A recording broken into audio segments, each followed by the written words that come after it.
بات چیت کے ذریعے آگے بڑھانا چاہیے، اور انہوں نے جس طرح سے رد عمل دیا وہ بھی ایسا لگ رہا ہے کہ جیسے امریکہ کے صدر ڈونلڈ ٹرمپ کی نفسیات کو جانتے ہوئے دیا، جیسے انہوں نے پاکستان کی ریاست سے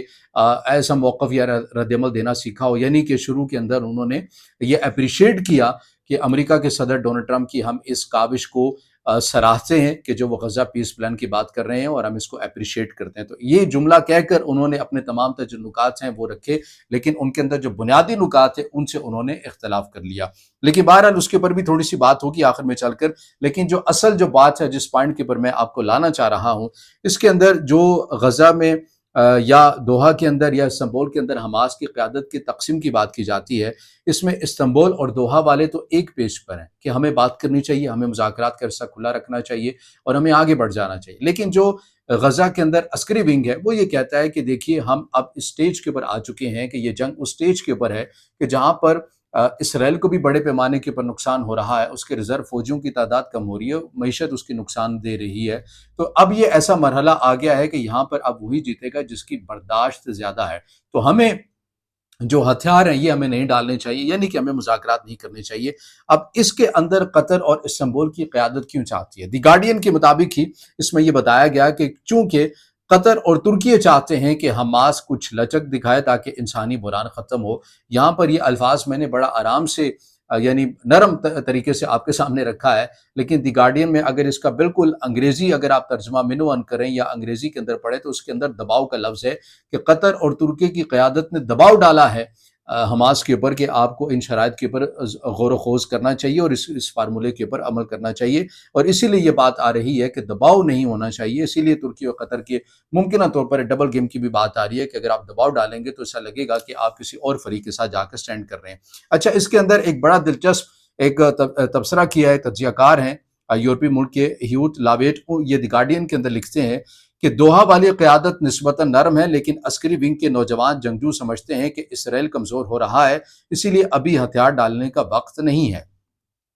اس میں جنگ کی تباہی اور حماس کی اگر پوزیشن دیکھیں تو دی گارڈین کے مطابق بتایا گیا کہ حماس کے 90% کمانڈر مارے جا چکے ہیں، 66,000 فلسطینی اس میں نشانہ بنے ہیں، لیکن اب بھی غزہ سٹی، مرکزی کیمپس اور المواسی ساحلی علاقے میں حماس موجود ہے۔ اسرائیلی فوج کے مطابق حماس کے صرف 40% ٹنل تباہ ہوئے ہیں، باقی اب بھی فعال ہیں، اور اس میں بتایا یہ کیا ہے کہ حماس کی جانب سے اپنے حمایت کاروں کو مزید بھرتی بھی کیا جا رہا ہے۔ یہ وہ تمام تر پوائنٹس ہیں، جو چیزیں ہیں جو ہمارے سامنے نکل کر آ رہی ہیں، اور ٹرمپ نے اپنی ایک تازہ ٹویٹ میں کہا جیسے ہی حماس کی طرف سے رد عمل آیا کہ میں اسرائیل سے کہتا ہوں کہ غزہ پر حملے روک دو، امن کو ایک موقع دو، اور اس کے علاوہ بھی مزید انہوں نے پوائنٹس جو ہیں وہ جاری کیے ہیں امریکی صدر ڈونلڈ ٹرمپ کی جانب سے۔ لیکن جو میں آپ کے سامنے ایک معاملہ، ایک مدعا رکھنا چاہ رہا تھا کہ جس طرح پاکستان کے میڈیا کے اندر یا پھر کچھ اسپیسیفک عرب چینلز کے اندر یہ تاثر دیا جا رہا ہے کہ بڑا خوشی کا موقع ہے، لیکن اس کے اندر کی پوائنٹ ہے، یہ وہ کی پوائنٹ ہے۔ اب چونکہ اسرائیل کا ریاستی سطح کے اوپر کوئی موقف سامنے نہیں آیا، وہ بھی آ جائے گا تو فالو ویڈیو میں وہ بھی ہم آپ کے سامنے رکھیں گے، کیونکہ یہ تو وہ کی پوائنٹ ہیں جو اسرائیل چاہتا ہے۔ اب اگر اسے حماس ہٹاتی ہے تو پھر اس پیس معاہدے کا مستقبل کیا ہوگا؟ اور پاکستان کے تضاد کے حوالے سے اگر بات کر لیجئے آخر میں، تو یہ دیکھیے کہ پہلے امریکہ کے صدر ڈونلڈ ٹرمپ کی جانب سے جب ٹویٹ کی گئی کہ ہم بہت قریب پہنچ چکے ہیں اس معاملے کو اینڈ پر لے کے جانے کے لیے، غزہ کی جنگ رکوانے کے لیے، تو پاکستان کے وزیر اعظم شہباز شریف نے ان کی ٹویٹ کو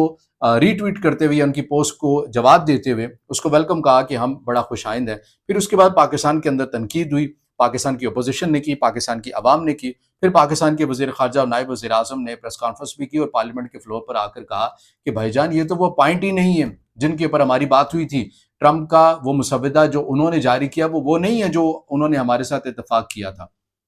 تو وزیر اعظم چونکہ سفر میں تھے لہٰذا تو ان کو پتہ نہیں تھا۔ اب جب یہ حماس کی جانب سے رد عمل سامنے آیا اور امریکہ کے صدر ڈونلڈ ٹرمپ کی جانب سے دوبارہ ٹویٹ کی گئی، اس کے بعد دوبارہ یعنی کہ آج پھر وزیر اعظم شہباز شریف نے کہہ دیا کہ ہم اس سارے معاملے کو جو ہے وہ ویلکم کرتے ہیں اور ہم بہت قریب پہنچ چکے ہیں۔ پاکستان کے وزیر خارجہ کہہ رہے ہیں کہ یہ وہ نکات ہی نہیں ہے جو امریکہ کے صدر ڈونلڈ ٹرمپ نے جاری کیے، یہ وہ نکات ہی نہیں ہے جو ہم سے ڈسکشن میں ہوئے ہیں، اور پاکستان کے وزیر اعظم مسلسل بار بار اس کو ویلکم بھی کر رہے ہیں۔ تو یہ عجیب طرح کا تضاد ہے کہ سمجھ میں نہیں آ رہا کہ اگر یہ وہی پوائنٹ ہے تو پھر ظاہر ہے پھر پوری عوام کو آپ بتا دیجئے کہ ہم بھی یہی پوائنٹ چاہتے ہیں، لیکن آپ یہ تضاد کیوں کر رہے ہیں کہ ایک طرف آپ یہ کہتے ہیں، عوامی رد عمل آتا ہے، کہتے ہیں یہ وہ پوائنٹ ہی نہیں ہے، اور وزیر اعظم مسلسل ان کی 2 ٹویٹس آ چکی ہیں وہ اس کے ساتھ امریکی صدر ڈونلڈ ٹرمپ کے ساتھ ان کی حمایت کرتے ہوئے نظر آ رہے سارے معاملے کے اوپر، منظرنامے کے اوپر. تو بہرحال عجیب سی کھچڑی پکی ہوئی ہے، لیکن دیکھنا یہ ہے کہ جو حماس کا رد عمل آیا ہے کیا یہ غزہ میں ایک امن منصوبہ لا سکے گا، یا پھر اس کا جو مستقبل ہے ایک بار پھر آپ کو شکوک و شبہات کے ساتھ نظر آئے گا. آخر میں جو سوال یہاں پر ہے، آپ اس کو یوں سمجھ سکتے ہیں کہ کیا حماس نے ٹرمپ کا معاہدہ قبول کیا یا مان لیا؟ مجھے لگتا ہے کہ نہیں، بلکہ حماس نے بات چیت کا دروازہ البتہ بند نہیں کیا، اور اس نے یہ کہا ہے کہ وہ بات چیت آگے کرنے کے لیے تیار ہیں، مگر اپنی کنڈیشن اور اپنی شرائط کے ساتھ. اب اس کے اوپر ظاہر ہے اسرائیل کا جو بھی سرکاری سطح کے پر موقف آئے گا وہ بھی ہم آپ کے سامنے رکھیں گے. اصل بات تو یہی ہے کہ امن کو سپورٹ کرنا چاہیے. یہ استحقاق فلسطین کا ہے، غزہ کا ہے، یا دونوں فریقین کو آپس میں بٹھا کر ایک فارمولے کے اوپر رضامند کر لیا جائے، وہ جس کو چاہیں، پاکستان ہو یا کوئی اور دوسرا یا کوئی تیسرا ملک ہو. مجھے لگتا ہے کہ ہمیں امن کو سپورٹ ضرور کرنا چاہیے، لیکن بہرحال یہ متاثرین کا استحقاق ہے کہ وہ کن کنڈیشنز کے اوپر امن چاہتے ہیں، اور جن کنڈیشن کے ساتھ وہ کھڑے ہوں ہمیں بھی اور پوری دنیا کو بھی انہی کے ساتھ سٹینڈ کرنا چاہیے، کیونکہ یہ براہ راست معاملہ ان کے ساتھ جا کے جڑتا ہے. تو اب دیکھتے یہ ہے کہ غزہ میں امن آئے گا یا پھر نہیں آئے گا. اس سے متعلق جو بھی چیزیں ہوں گی، اپڈیٹس آتی رہیں گی، آپ کے سامنے رکھیں گے. اس سے جڑا آپ کا کوئی سوال ہو یا رائے ہو تو ضرور کمنٹ میں دیجیے گا، ویڈیو کو لائک کیجیے گا، دوستوں کے ساتھ شیئر کیجیے گا، اور چینل کو سبسکرائب